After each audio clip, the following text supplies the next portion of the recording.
The London Crane Survey turns 20. Over the past 20 years, the Crane Survey has tracked new office buildings, the emergence of new markets, and the growth of London as a truly global business hub. Having recovered from the recession in the early 1990s, the UK's economy was back in growth mode. Domestic and international banks were expanding into new space in the city and leasing significant volumes of new space. As we reached the millennium, rents started to strengthen as tech firms, dot-com businesses and e-tailers began to arrive. But after initial excitement of the dot-com boom subsided, the beginning of the new century saw a period of reduced tenant demand, falling rents and shortening of leases.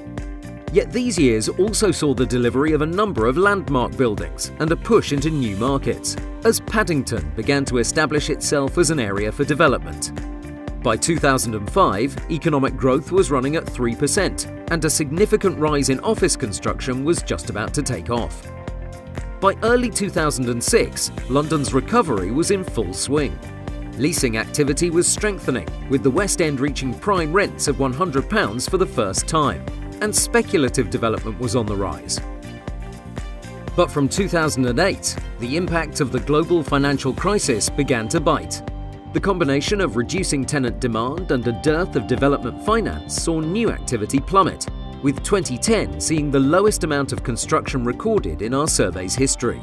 Leasing remained below average in 2011 and 2012, but falling availability and an improving economic outlook saw development start to recover, albeit slowly at first.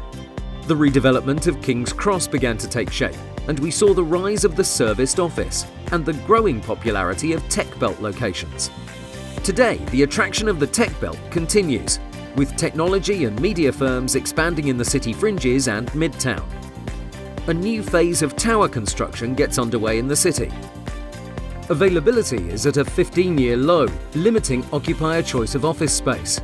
Rental growth has improved and construction is on the rise, at a high of 14.2 million square feet.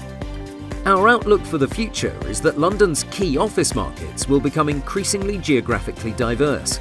And as London goes greener, bike spaces are more evident, encompassing both established markets and new areas, such as White City, Battersea, Vauxhall, Nine Elms and Stratford, as London grows as a city and its businesses continue to evolve the way in which they interact with the office and each other.